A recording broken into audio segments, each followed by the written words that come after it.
Hi folks, welcome to episode 3 of Critical Race Theory Explained. In this video we're going to be talking about how the critical race theorists decided to substitute Lockean assumptions about the United States with Rousseauian ones. We'll be covering essays 6 and 7 here. Essay 6 is frankly not very interesting or important. It's called The Clouded Prism, Minority Critique of the Critical Legal Studies Movement by Harlan Dalton. And you can see how this is just further bifurcation of the critical race theorist from the critical legal scholars. He says, CLS patriarchs feel no need to articulate a positive program, and in some cases even glory in the absence of one, whereas people of colour cannot be satisfied until a program emerges. So the complaint is that critical legal scholarship is just critique and not a positive affirmative vision, and is leaving black voices out of the conversation. Not terribly interesting, and there is more of this to come, so we'll cover it more in detail then, because the interesting essay that I want to cover in this video is actually essay 7, which is Beyond Critical Legal Studies, the Reconstructive Theology of Dr. Martin Luther King Jr. by one Anthony Cook. Now, this is very interesting because this is where he is attacking the classical liberal, the English classical liberal foundations of the United States, and consciously replaces them with French assumptions. And this is why critical race theory has such a radically different tone to what is, I guess we'll call like American republicanism.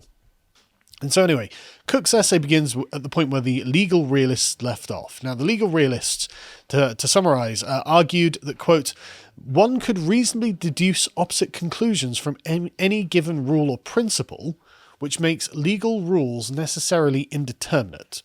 And this gives judges a policy-making role, as in their decisions are essentially based on their own feelings about legal rules and are therefore not neutral. Now, I think what this is called the Indeterminacy Critique, and I think this is nonsense. I don't think that one can reasonably deduce the opposite conclusions from any given rule.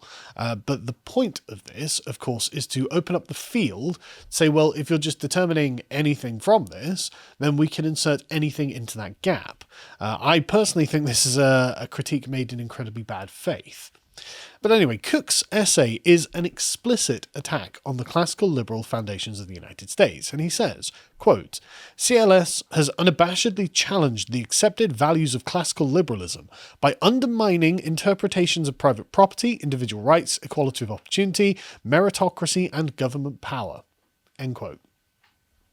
Couldn't be any more upfront, could it?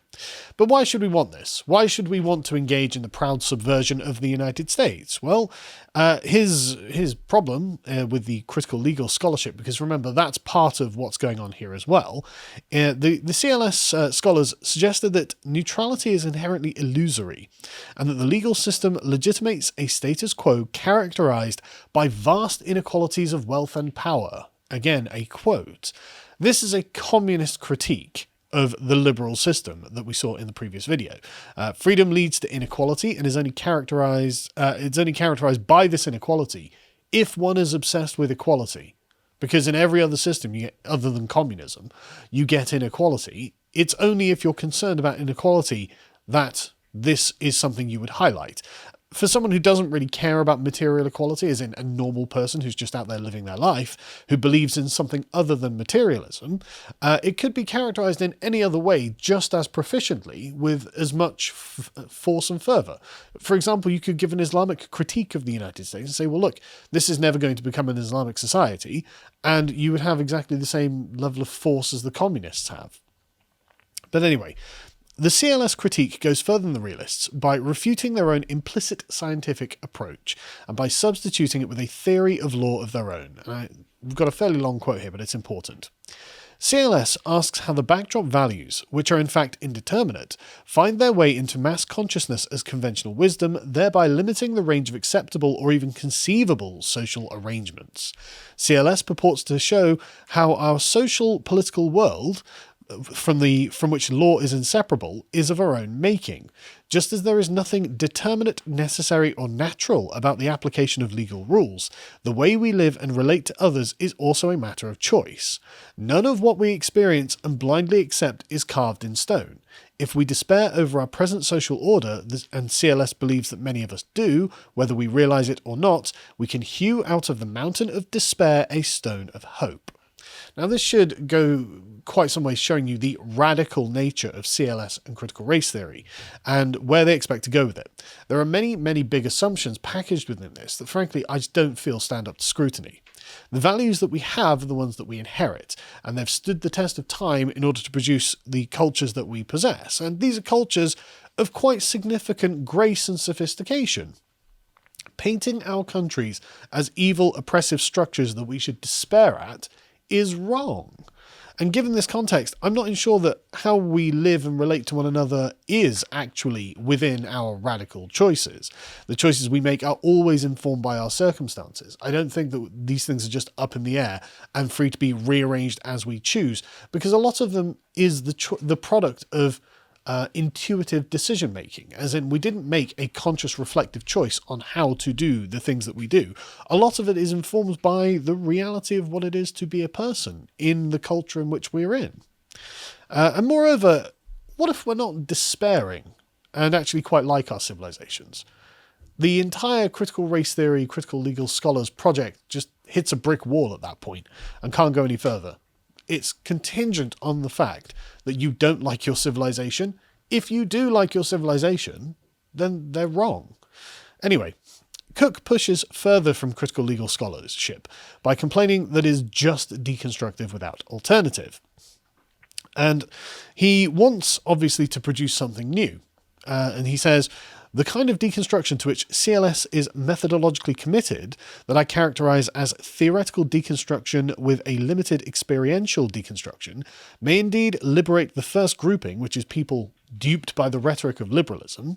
However, people in the second grouping, who do not think the system is working as intended, do not suffer from false consciousness. So if you think that the system is working as it's intended to work, then you suffer from false consciousness and you have been duped by the rhetoric of liberalism, or you're woke, you're wide awake, and you're a communist, basically, is what he's saying. Anyway, with this newfound liberation from our own civilization, the question is, of course, what do we replace it with? And Cook's entire essay, this is the purpose of it, is to describe a search for, quote, alternative foundations for human community, and the ultimate goal of critical theory should be the reconstruction of community from the debris of theoretical deconstruction. I don't really want them to reduce my civilization to debris, if that's okay, so they can just reconstruct something experimental from it. I mean, our civilizations are quite old, and they've stood the test of time and many very significant challenges. There must be some virtue to them. And so from here, Cook moves to the section of his work that he titles just, quote, the theoretical deconstruction of Lockean liberalism. Again, could not be any more clear.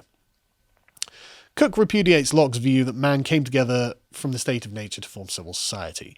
He says, quote, Locke's theory succeeds in casting a light of naturalness and necessity over grave inequalities of wealth and power, but fails to articulate an objective, neutral, and determinate foundation upon which to base a legitimate civil authority, one to which we all reasonable people should consent. Well, that's a matter of opinion now, isn't it? So, I agree with him that Locke's initial presuppositions are probably wrong, right? And we'll get to that in a minute. But determining that the legitimate civil authority, as Locke said, should rest on the consent of the governed does seem like an objective and natural foundation to me. Moreover, it seems to be one that prevents arbitrary tyranny in future governments. So why wouldn't reasonable people consent to this proposition? Also, the characterization of inequalities as grave, objectionable, or whatever is entirely about his own personal preferences. I'm not a communist. I don't care about that. So anyway, he attacks Locke in three particular ways. He says, first, Locke lacks a single unitary conception of human nature from which the coherent theory of community can be deduced. Second, if he does have a consistent conception of human nature, he erroneously assumes it's a universally valid one. And finally, even if Locke has one consistent, universally valid conception of human nature, that conception is indeterminate and does not dictate with any kind of specificity the kind of community that we should choose. And what's interesting here is that he's not wrong. That is true. He's not wrong to highlight and criticize Locke in this way, because these are true misconceptions and misapprehensions that are contained within Locke. It's obvious that man was never in a kind of Hobbesian atomistic state of nature, that we've always lived in communities, and that these communities created civil society to solve the problem of resource scarcity through civil protections of property. Locke does not have a universal and unitary conception of human nature. Locke has derived his principles from the English society of his day. This makes them particular, not universal, but that doesn't make them invalid. His third argument is his strongest here. These aren't human universals, and if there were to be human universals for society, they would necessarily be very thin concepts because they'd have to encompass the entire broad range of what mankind is, and this is, they don't dictate the kind of community that we find ourselves in, and this is why we see such a plurality of human communities. And this is fine, because what we can do is just the same as every other human community and trace our communities back through their ancestry to understand why we have the things that we've inherited. I mean, Locke's Englishness is what underpins the inherited values of the United States, which is unsurprising because the United States is composed of English colonies. Cook says, each of these critiques seeks to demonstrate that there is nothing magical or sacred about where Locke draws the line dividing the public sphere in which all are deemed equal and the private sphere in which inequalities are anticipated and legitimated. Are they not magical and sacred? Because I consider them magical and sacred, and this is the English tradition to which I, an Englishman, have inherited and wish to pass on to my children. Americans may well also consider these to be magical or sacred because they are the traditions that they have also inherited. What's wrong with that? Cook himself is of African ancestry, and so obviously he doesn't appear to have any sentimental attachment to these traditions. But if we just, as Mari Matsuda pointed out in her previous essay that we covered in the last video, if we just simply ground our imperatives in the relative cultural traditions of our own choosing, well then why shouldn't I just choose this one? What's preventing me? What persuasive argument has Cook provided with me so far to abandon my tradition? It seems to be based entirely on the concept of inequality, a concept I don't care about at all. Even if this isn't rational or objective, I can still, by their own standards, just turn around and say, well, this is mine and I choose it. Now what? So Cook's problem is that Locke privileges one conception of human nature over another, and Cook himself begins from Rousseau's suppositions about mankind. Locke, of course, believed that man in a state of nature is in, quote, a state of peace, goodwill, mutual assistance and preservation, rather than in Hobbes's state of enmity, malice, violence and mutual destruction. And so Locke therefore considers humans to be fundamentally good rather than fundamentally bad in order to avoid the conclusion that Hobbes draws about the requirement of absolute authority in an absolute monarch. But Cook does do a good job here of pointing out that Locke's assumption actually bifurcates mankind into two natural states, those who are good and those who are bad. And given Locke's description of the state of nature, the question is, well, where did the bad come from then? And Locke even characterises the bad as the majority of those in the state of nature too, to which of course Hobbes would completely agree, showing that Locke actually contains a series of Hobbesian assumptions in his own work. Now, this isn't terribly surprising for anyone who's spent any time studying Locke. Locke's a bit of a mess of contradictions, because he appears to be operating at that point from which the sort of Enlightenment rationality bifurcates from the sort of more traditional view of human nature, and he himself doesn't do a very good job of clarifying and extracting these 2 points. Why is anyone's guess. But anyway, but Cook's argument against Locke at this point goes on for quite some time, but Crenshaw actually edits out most of this in the Critical Race Theory Key Writings that Form the Movement book that we are studying from. I actually had to go and look up the essay separately to get the rest of this information. Interesting that, and I don't know why she would leave all of this out, because that's the real key part of this essay. But we don't need to really worry about the rest of Cook's critique of Locke, because this is the major point. And so the main issue that critical legal scholarship takes with liberalism is the lines drawn between public and private life. These naturally do not allow communism to arise. They instead, quote, preserve the distributions of wealth and power that limit transformative change and preserve hierarchies. Good. One vector of attack is by highlighting the indeterminacies of the line drawing, and another is creating a new vision of community, a new way of drawing lines between rights and duties. So Cook feels that Locke and Hobbes's natural view of man is actually an alienation from his true nature. And I always love it when a communist comes along and tells me about people's true nature. It's like, okay, but what's that based on? Why is that any less or any more valid than anyone else's view of true nature? Good question, isn't it? The individual is not, by nature, an autonomous and acquisitive being who desires to dominate others and appropriate property. You sure? How do you know? Based on what? In short, some call for a type of decentralized socialism. Of course they do. So his view is that tribal humans are communists, basically, and he points to an Amazonian tribe and says, well, look, see, they don't have any property, they must be communists. However, since we've established this now, that Locke was justifying the practices of a tribe of his own, the English, and they aren't communists and they do value private property, this is clearly not a necessary value or universal value for every human. And so Cook has come along and said, well, Locke doesn't have a universal conception of human nature. Look at me. I've got a conception of human nature that turns out not to be universal either. We might even make group decisions about reproduction, replacing our pervasive alienation and fear of one another with something more like mutual trust or love. Maybe, but what makes you think this is universal? What makes it think is universal that group decisions about reproduction should be part of the human condition when they don't appear to be universal anywhere? But anyway, the thing is, though, what's underpinning this, and this is something that is informed in a lot of critical race theory, are what we could call here sort of deeply Scrutonian desires for this kind of relational society, where it's not fear of one another, but instead built on mutual trust or love. Perhaps a high-trust society is what he's aiming at.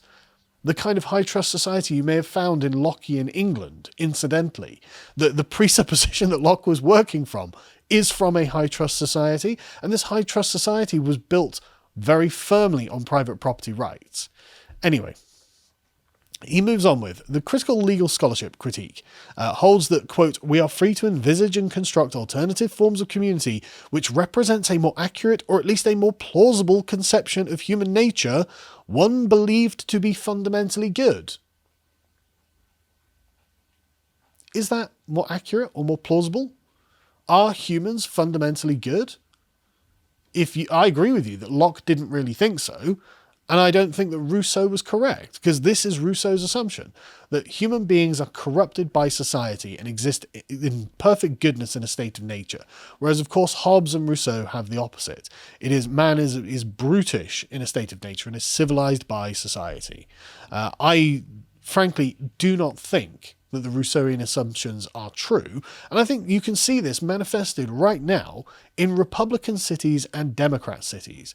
18 of the top 20 most violent and corrupt cities in America are run by Democrats who hold the Rousseauian assumption about human nature, and the Republican cities are by and large much, much better because they hold Lockean and by proxy Hobbesian assumptions about human nature, as in humans will try and get away with crimes if given the opportunity. And this presupposition, it's been the cause of a lot of suffering, and for some reason they're like, yeah, so I do think that man probably is inherently good. It's like, why? Where are you getting this from? What makes you think that that is plausible, let alone being accurate? And the thing is, you also open yourself up to tyranny. As they say, quote, from this optimism, one might envisage a quite oppressive community emerging, one in which groups, behind the guise of love and mutual dependency, legitimate behaviour that is even more oppressive. Then why would we do this? Why are you saying this is more accurate and plausible if it's just going to open you up to tyranny? Whereas the Lockean assumption that man is inherently bad and therefore needs to be constrained by the laws and regulations of society doesn't open the door to tyranny, and you're like, yeah, so let's try that. Well, I'm afraid that's been tried plenty of times since the French Revolution, and every time it's just ended in terrible famines, pogroms, massacres, genocides. Or you've got the English-speaking version of the assumption, which is, no, man is inherently bad and we need lots of rules to keep him in order, and that doesn't end in genocides, pogroms, and purges. Well, I'm just saying, it's not like this is new. I mean, this was written in the 90s. All of this knowledge was already there. But anyway, you can see that they just admit that this opens up avenues to unbridled tyranny in the name of man's inherently good nature. Really, man's inherently good nature leads to tyranny, does it? Possibly not an accurate assumption. But this is what we see in the leftist movement right now, and we see it being done under Marcuse's repressive tolerance. And you can go and check out our analysis of his repressive tolerance to see exactly what we mean by the kind of tyranny that is brought about by assuming that people are just inherently good. They're not inherently good, frankly. But anyway, returning to the article. From this, Cook moves to Martin Luther King's Critical Theology and Prophetic Christianity. He uses King as an example of Gramsci's framework of the organic intellectual in action. This was, as you may remember from the last video, recommended by Mari Matsuda in her essay, Looking to the Bottom, Critical Legal Studies and Reparations. He says, drawing from the best of liberalism and Christianity, King forged a vision of community that transcends both the limits of each and builds upon the accomplishments of both. And so he goes through King's critical theology, examining the role of religion in the legitimation of authority and the delegitimation of authority, talking about how the Bible condones slavery but allows the slaves to deconstruct the ideology through their struggles against oppression, and how the Bible allowed the slaves to understand the difference between the white slavers and white liberators. And he talks about the role of religion in shaping alternative conceptions of community. The black church apparently rejected white Christianity's claim that law and order of an oppressive secular authority were necessary to constrain the evil proclivities of human nature. Again, you can see how the black church, he's saying, is operating under Rousseau's assumptions, whereas the white church, the English-speaking church, is operating under the Lockean assumptions that human nature needs to be restrained. And so, hence the dichotomy between order and freedom, and the belief in the primacy of order assumed that the human nature was fundamentally evil and in need of restraint, while a belief in the primacy of freedom assumed it was fundamentally good.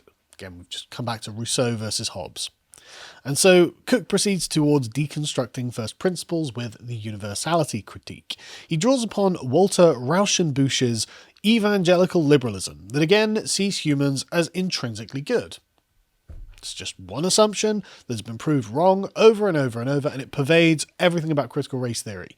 If you don't believe that humans are intrinsically good and you think that they need to be improved by the law and order around them, then you can't agree with critical race theory.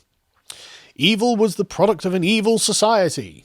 Yeah, an evil society like America. In America's case, the greed and selfish individualism of a spawning industrialization trampled the Christian values of kinship and love. Abandoning capitalism, therefore, would allow us to create a new social order that would socialize economic resources and allow people to inhabit a sinless Christian commonwealth based on love, cooperation, and solidarity. I'm feeling the utopian tyranny coming in here. I mean, does this sound like something likely to come about? Has a utopian, sinless commonwealth ever been in existence anywhere? Do we think it's likely to be the product of critical race theory? Obviously not. This, again, is the deliberate subversion of the classical liberal framework of the United States. So anyway, Cook then moves towards synthesizing first principles. So he says that King rejected the negative view of human nature, but noticed that the positive view also held major dangers of utopianism. Yes, that we have a great deal of evidence for. This is why the French Revolution and everything that followed were all so awful, by the way. Everything bad that was done in the name of the rights of man was a repudiation of the rights of man. They don't believe their own dogma when they're killing people for their own rights. But anyway, King sought to synthesize a middle ground between these positions that recognized the human struggle between good and evil to create, quote, a beloved community based on love and justice. Feeling the utopianism here. King's view that this was a synthesis of theory and experience through rights and duties. So King is now committed to the French liberal view of pragmatic rights and duties, revolutionary duty. He says, quote, "For King, the rights of life, liberty, and the pursuit of happiness meant that all individuals everywhere should have 3 meals a day for their bodies, education and culture for their minds, and dignity, equality, and freedom for their spirits." These aren't rights. And this naturally required the state to affirmatively create the institutions necessary to realize these natural rights. Contradictions. Positive rights are not natural rights if they are artificially constructed by the state. So to say that these are natural rights, that they should have culture for their minds, meals for their bodies, and education, dignity, equality, and freedom, these are just, it's like a wish list. It's total nonsense. It's not real. These are not natural rights. By their own definitions, these can't be natural rights. And so he continues with, King's beloved community accepted and expanded the liberal tradition of rights. Again, you can see the subversion in action. The expanded tradition is not the English liberal tradition at all, and has in fact been expanded to encompass its own antonym. Freedom from interference has now been a duty to interfere. You must interfere with someone's life in order to provide them with these things, again, at the expense of someone else's labour. And this is being called a natural right. Can't be so. Cook, of course, valorizes King's middle ground approach. King's prophetic Christianity recognized the importance of both rights and duties as a practical matter. Rights were prerequisites to survival, non-violent civil disobedience with the heart of duty. Duty was consistent with rights because through civil disobedience, one could simultaneously demonstrate respect for the rule of law in preserving social order while opposing laws supportive of unjust social orders. Thus, King envisaged a rule of law rooted in experience and responsive to the conditions of oppression that denied the humanity of so many. I mean, I thought that we were just throwing everything up in the air and reconstructing something out of the ashes and the debris of society. Do we want to be preserving social order? Is that really where you're going with this? But the thing is, given the state of critical race theorist activists now, it seems that this has been a point that's completely lost on them, and it's transformed into a pure hatred of white people, doesn't it? In contrast, though, to the critical legal scholars who thought that rights were, quote, incoherent and indeterminate reifications of concrete experiences that obfuscate through the manipulation of abstract categories, disempowering social relations, the critical race theorists want to preserve the idea of rights and merely expand them to include those things that are not rights in order to further their agenda of, frankly, pushing Rousseauian assumptions instead of Lockean ones. So he summarizes. Quote, I began this article with 2 purposes in mind. The first was to foster greater appreciation for African-American intellectual and social history. One cannot reasonably engage in the study of how individuals experience oppressive ideologies like liberalism without consulting the history of those whose oppression fundamentally shaped the ideology within the American context. Do we agree that liberalism is an oppressive ideology? I don't think we do. My second purpose in writing this article was to point out the particular relevance of Dr. Martin Luther King Jr.'s project to postmodern critical activity. I have portrayed King as America's towering 20th century organic intellectual, engaged in a philosophical praxis intended to bring philosophy to the masses and facilitate transformative social struggles. In this sense, King anticipated the decline of postmodernity by more than 2 decades and posited a reconstructed conception of community, the beloved community, to which we should all aspire. Should we all aspire to this, though? And why can this not simply be deconstructed along the same lines from which Cook has deconstructed Locke? The assumptions here about human nature are also not universal, in the same way that Locke's weren't, and he is choosing to privilege his conception over Locke's out of personal preference. What stops us from doing the same? He says, at the level of reconstructive theorizing, King synthesized capitalism and communism into a democratic socialism that, towards the end of his life, came to represent his conception of the beloved community. Again, why should all aspire to democratic socialism? I don't agree with your assumptions. I don't agree with your ends, and I don't agree with your means. I don't want democratic socialism. I don't want any kind of socialism. Anyway, he says, just as communism sacrificed individual freedom in favour of duties to running the state, capitalism sacrificed the possibility of a truly democratic community upon the altars of a rampant, inequitable and selfish individualism. King believed that an alternative social order was both desirable and obtainable. He envisaged a community that respected the need for individual freedom, yet realised the need for the state that protected and substantively promoted freedom. It's just fiction, isn't it, at this point?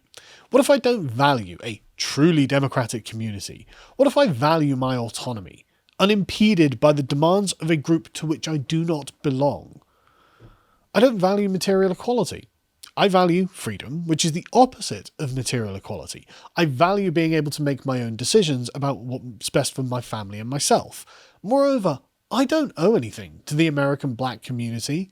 Why should anyone submit to King's synthesis? I mean, this isn't even a problem that makes sense in the modern era now. We're 50 years past the civil rights movement. Like, what rights do black people not have that I have or would have or a white American has? The answer is, of course, none. I don't need the state to substantively promote freedom. I need it to leave me alone. But anyway, in conclusion, he says, I believe the postmodern preoccupation with deconstruction is but a precursor to serious reflection on how we should live in community. Communities aren't created through reflection. No one thinks that a community can be rationalized into existence that will be stable, solid, and grounded in something to which future generations could assent. It would end up with exactly the problems that Cook is identifying here. Future generations may well just disagree with the premises upon which it is founded, and the inherited community shows itself to be a far more solid tradition because it's founded in at least something real, which is its continued successful continuity. Like, there is something good and virtuous about it that has justified it and been able to proceed through time. Whereas this radical rational community could be overthrown at any time with exactly the same methods and reasons that Cook is demonstrating right here. If he's like, well, we're just going to rationally create a community, well, why can't we do the same again tomorrow? And the next day, and the next day, and the next day? Why should all of it not be up for debate at all times? At least if you've got a tradition that continues throughout a long period of time, that in itself provides some sort of root and branch to the past, where you can at least say you're part of something, and there's a reason to be part of something. But what's more, what would this community look like, and how do we know that it would protect blacks from subjugation? Because this question is just left unanswered in this essay. But the thing is, it clearly opens the door to other kinds of tyranny. And this is what Cook has already admitted. The door is open to utopian tyrannies and fails to provide any way that this might be avoided in future. But given how now, like looking around, we can see the scope of government in our own civilization at the moment appears to have unlimited power of society because of the erasure of the distinction between the public and private life, with all of these COVID lockdowns and all of this interference, it might actually be wise to return to Lockean assumptions about a distinction between the public and private life, a place where the government shouldn't be under any circumstances, even if this is either indeterminate or arbitrarily determined purely by our own feelings, because the Lockean assumptions, however flawed they might be, seem to have had some merit.